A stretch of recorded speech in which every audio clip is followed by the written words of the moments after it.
Book 101 review. Book 101 is all about the books that I read for the last 40 years. And today I have my special guest. He's an Ironman triathlete, two times cancer survivor, nonprofit executive, a mental health and addictions expert, and of course, an author. And he is a debut author and the author of the book Every Mile Matters, none other than Dr. Jeffrey Reynolds. Welcome, Dr. Jeffrey. And can you please introduce more about yourself? Sure, I would love to. First and foremost, Daniel, thank you so much for having me on. I really, really appreciate it. It's a great opportunity to share my story and maybe give some folks some tips for navigating not only health concerns but life in general. And I'm looking forward to a very uplifting conversation. So, as you said, I'm a an Ironman triathlete and a two-time cancer survivor. I'm recently an author, and so the book is just out, not too long. Very excited about it, and honestly, writing it was one of the things that got me through the last couple of years. And so we started out talking about my role as an Ironman triathlete, and that was in November of 2021. I am literally in the best shape of my life. I'm feeling great. Fast forward a few months to that April Fool's Day of all days, April 1st. I'm driving down the highway to a dentist appointment. My phone buzzes with a notification. I get to a stoplight and I jump into my healthcare portal. And I scroll through pages of medical jargon that I really didn't understand. But then I got to the punchline. And the punchline was clinically significant prostate cancer likely. And so I found out that I had cancer sitting at a stoplight on my phone. And to be fair, my journey through cancer didn't start that day. I had gone to my doctor for a routine physical. Everything was great, but I'm a big believer in getting checkups regularly, especially given my athletic activities. And so I went and got what's called a PSA test. It's a test done on men to figure out if you've got a prostate cancer brewing. And the cutoff is the number 4. I was just a little bit above that, but my doctor said, look, it's doubled in the past 2 years, and so we should go check this out. So I went through a series of tests, and lo and behold, April 1st, I get the diagnosis of prostate cancer. And look, there are 2 million Americans who will hear the words "you have cancer" in any given year, but it changes you in a pretty significant way. So I go about treatment.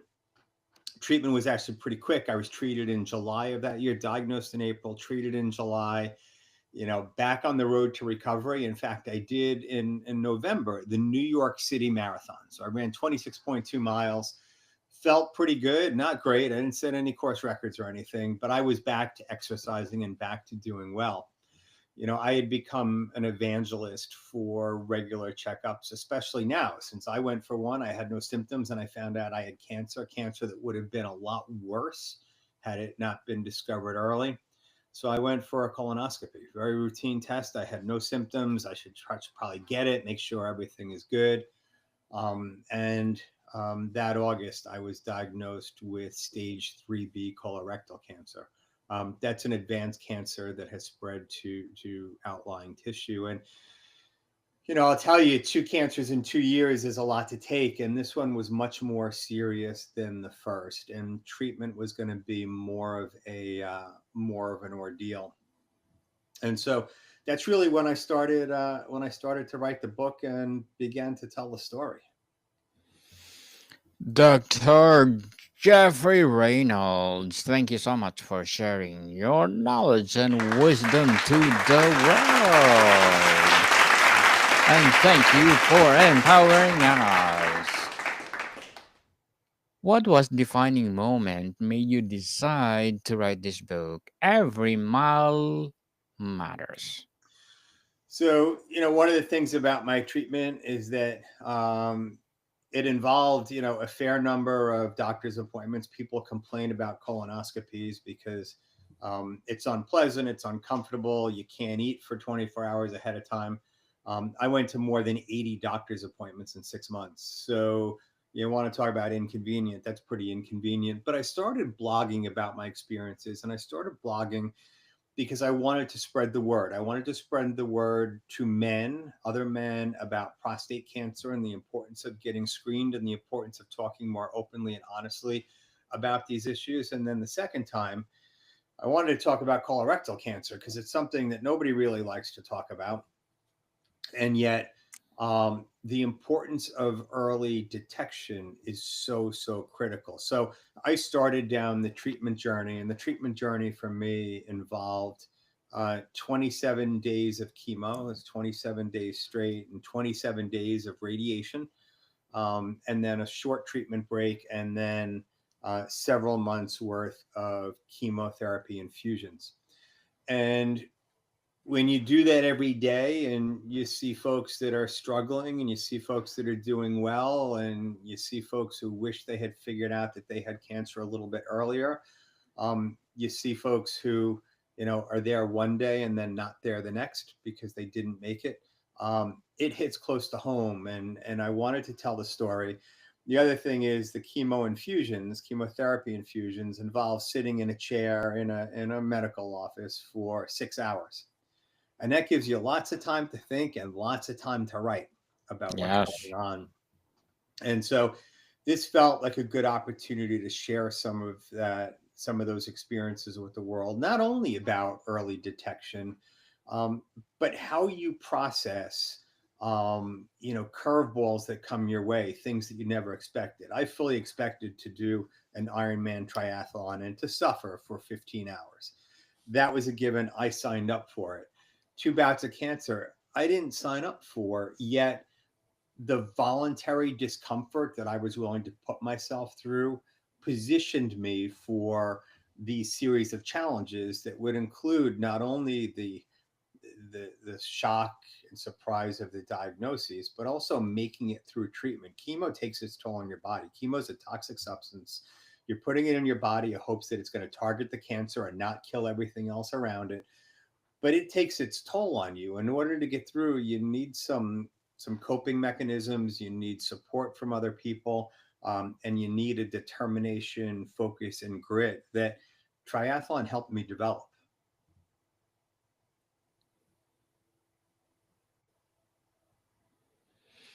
Well, Mr. Jeffrey, empowering, empowering indeed.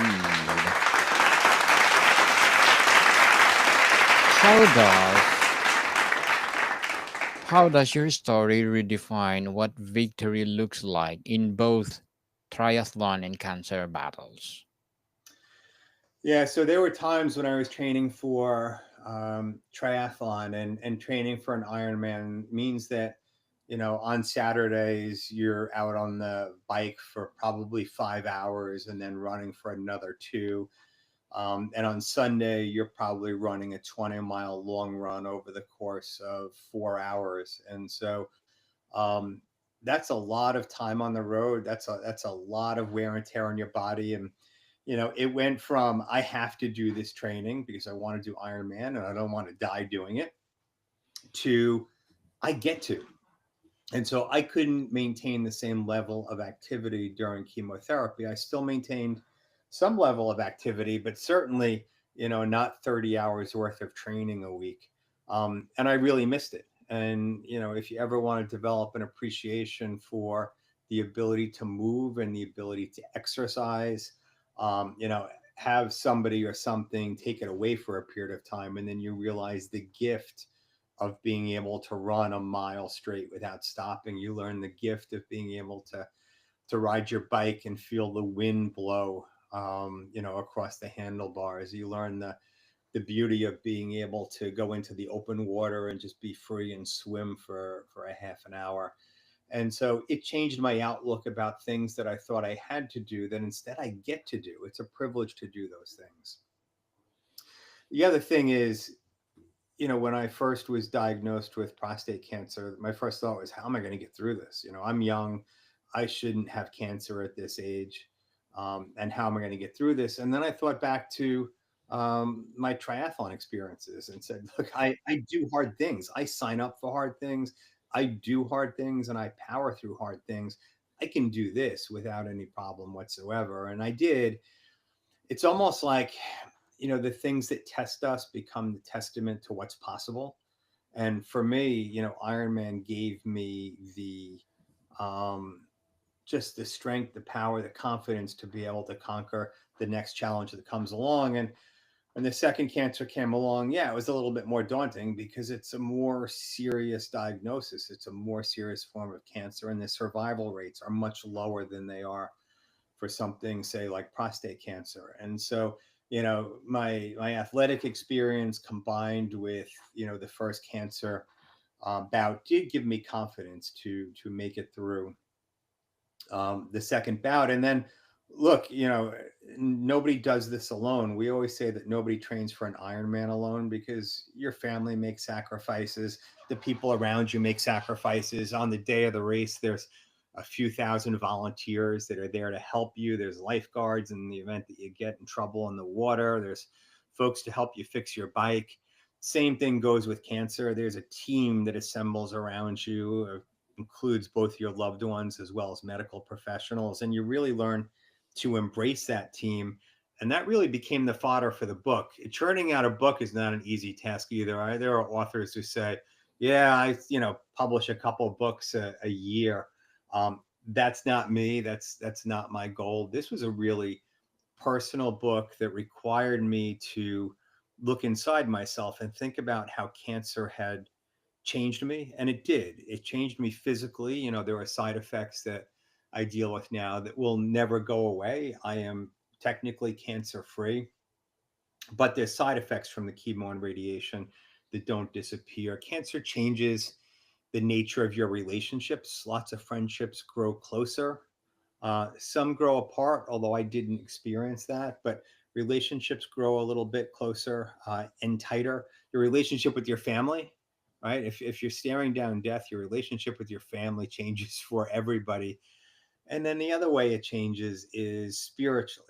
Um, when you get a diagnosis like that, most of us have thought about, for example, what happens when you die, have thought about a higher power, have thought about a God, if you choose to use that term.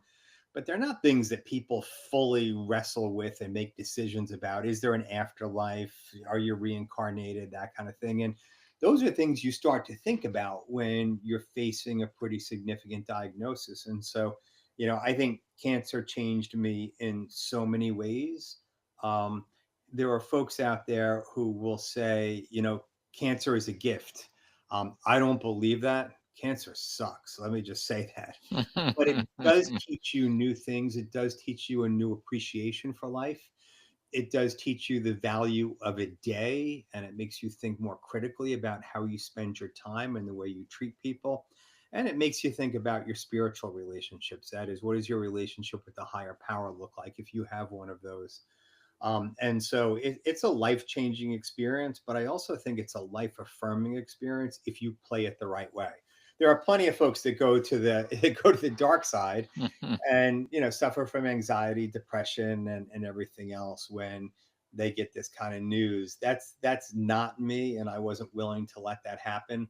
I also knew in the back of my mind that the battle against cancer certainly is a physical battle. That's, my best weapons are the best medical care that I can get and early detection. But I also knew that it was going to be an emotional battle.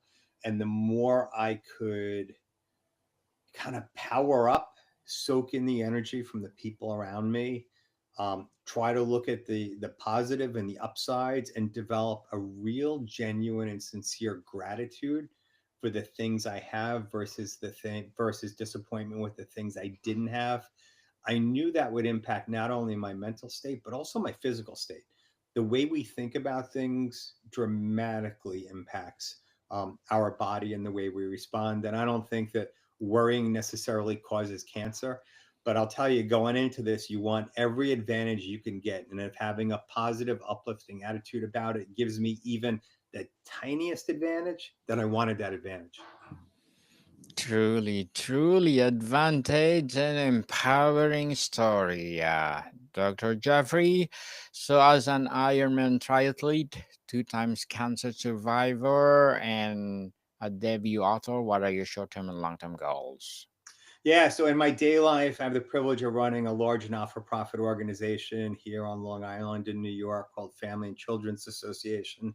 I spend a lot of time helping folks that have mental health conditions and folks that are struggling with addiction, whether that be drugs or alcohol. And um, I do that day in and day out, which also teaches me a whole lot of gratitude going forward.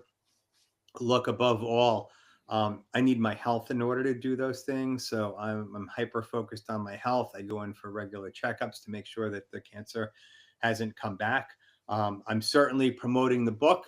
Anyone who has been on your show will tell you, and if they said otherwise, they're not being honest. You don't really make a lot of money writing books and selling them. But it's the message that I get to share with others that really is the gift. And so it's my intention to make sure that I get the book into the hands of folks who can benefit from that, whether you're a cancer survivor or someone who's been newly diagnosed, or you have a family member that's dealing with a significant illness, or you just want to improve your life. You shouldn't have to get cancer to make changes in your life. And so the book is partially about that. So I want to make sure that I'm getting the word out to folks out in the community. So look, I want to continue to survive. I want to make sure that people around me have the best possible quality of life.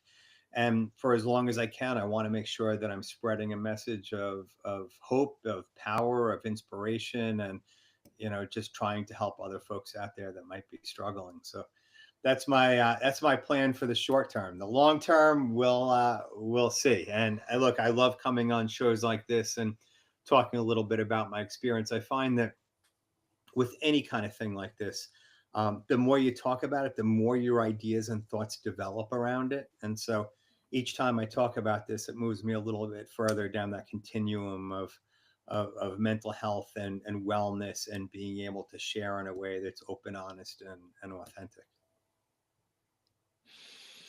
Well, good luck to your goals, Dr. Jeffrey, and looking forward for more success as well as more empowering books to come.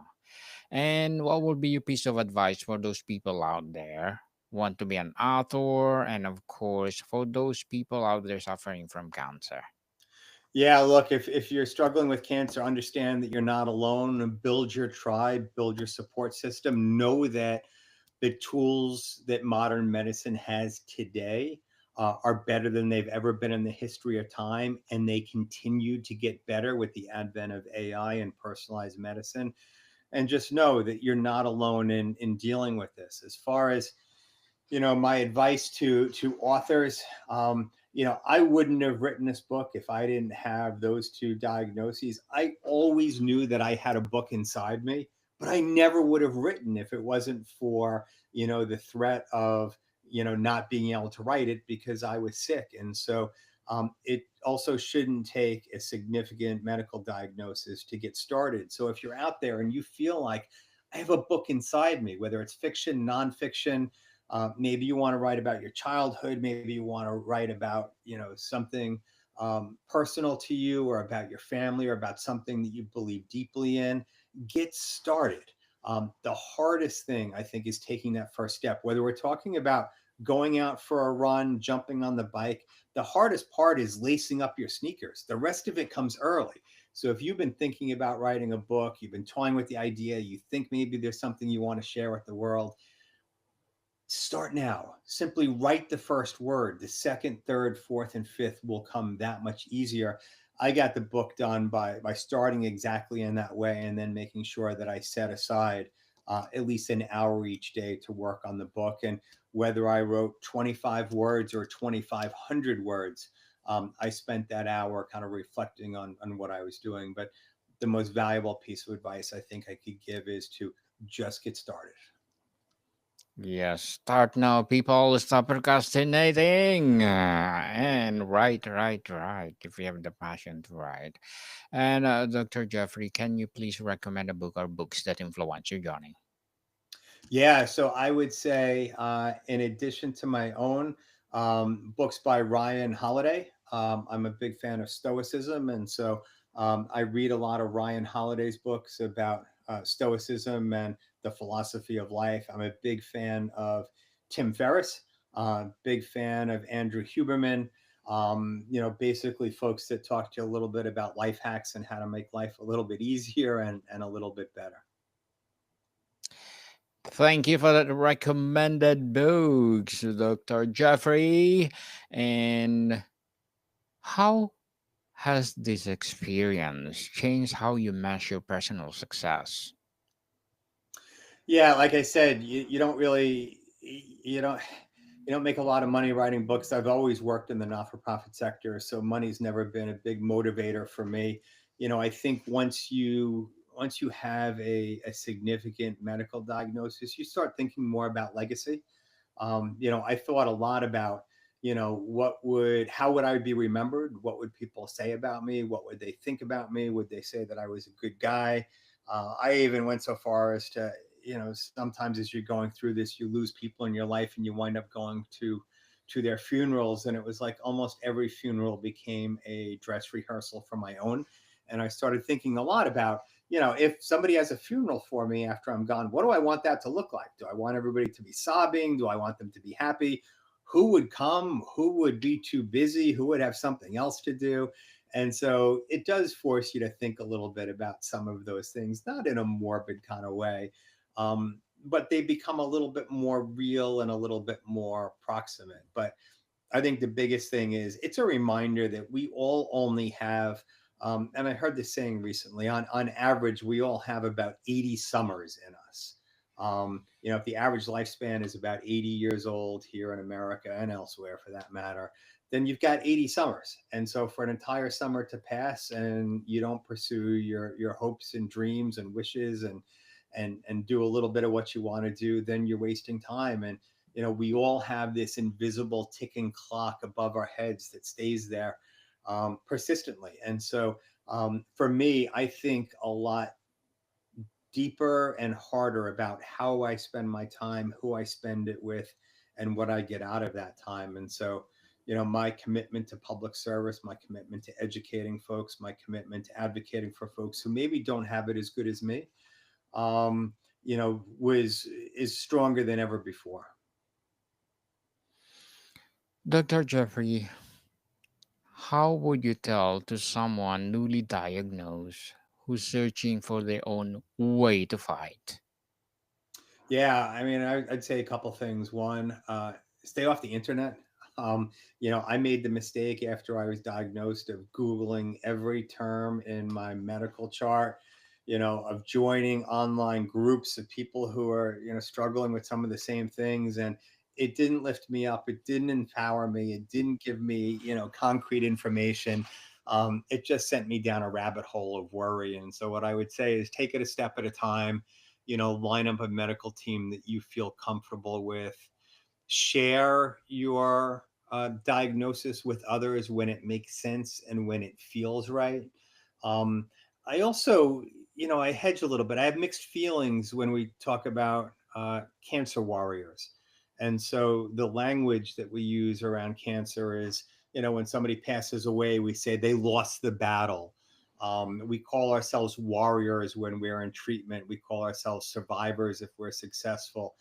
The reality is I, I didn't necessarily see myself as a cancer warrior. I wasn't doing all the work. I had to put up with the side effects, but it was the chemo and radiation that was doing the work. Um, and so, I have mixed feelings about that warrior kind of thing, because then it's like, so if cancer won this round, is it because I didn't fight hard enough? You better believe that I would fight for my life. And so I always worry when we frame it in terms of a battle and use those military metaphors, because I think they can be damaging. And so, look, if you've been newly diagnosed, take it a step at a time. Understand that you're better off having cancer today than you were 10 years ago. It's a vastly different disease. Find a way to reconnect with your spiritual self, find a way to put the right team in place, spend that time with your loved ones, and literally just take it a day at a time as you progress through this. And try to find the beauty in every day, even the days that aren't so good. If you look hard enough, you can find some beauty in them. Well, Dr. Jeffrey, before we wrap up our discussion for today, I'm inviting you to please don't listen to my other podcast, people, my other podcast, because my abstract essay is already in fifth season, abstract poetry in second season, and my book 101 review in fifth season too, comedy 101 in second season, and my food 101 in fifth season as well, geography 101 in fourth season, and my baby podcast Law 101 and mental health 101, love letters in the third season, and movie 101 review, music 101 in fourth season, and Science 101 and Sex 101 in its first season. Please listen to them wherever you listen your podcast. So, Dr. Jeffrey, if you could go back, would you change how you integrated athletes with your treatment and why? No, look, I think, my experience, I don't, I took up running marathons, and I've run 15 marathons. I took up triathlon midlife. I don't know why I took it up midlife. I was never an athlete as a young person. I went through my 20s and 30s and into my 40s before I even ran a single step. Probably took it up as part of a midlife crisis kind of thing. But it positioned me really, really well to deal with a race that I didn't even see coming. And so, would I have gotten through these two diagnoses anyway? Yeah, maybe, but I wouldn't have come out of it as strong as I did given my athletic training. So now I'm very glad that my life has kind of played out the way it did. At the time, I had no idea what was in store, and I don't know what's in store tomorrow. But I've learned to really value and treasure what's here today. Dr. Jeffrey Reynolds, thank you so much for sharing your knowledge and wisdom to the world. So, can you please invite our listeners to support your advocacy, your projects, or your books itself? Yes, by all means, you've got the screen up. Every Mile Matters is available on Amazon, and at other booksellers. There's a website for the book. It's called everymilematters.com. Please visit. There's actually a downloadable guide that might be helpful to you if you or somebody is struggling with cancer or some other illness, or just really kind of any of life's challenges. So this was a pleasure to be on, Daniel. I really, I'm really appreciate the opportunity to share the story a little bit more, get the word out. And if any of your listeners want to hit me up to get in touch with me, and if I could be helpful in any way, I'm more than happy to do that. But thank you again for having me on. Yes, people, let's support Dr. Jeffrey Reynolds because if you support him, for sure, more and more empowering books to come, more and more empowering advocacy to come. So, Dr. Jeffrey, thank you so much for your time. Thank you so much, Daniel. More to come, people. See you soon.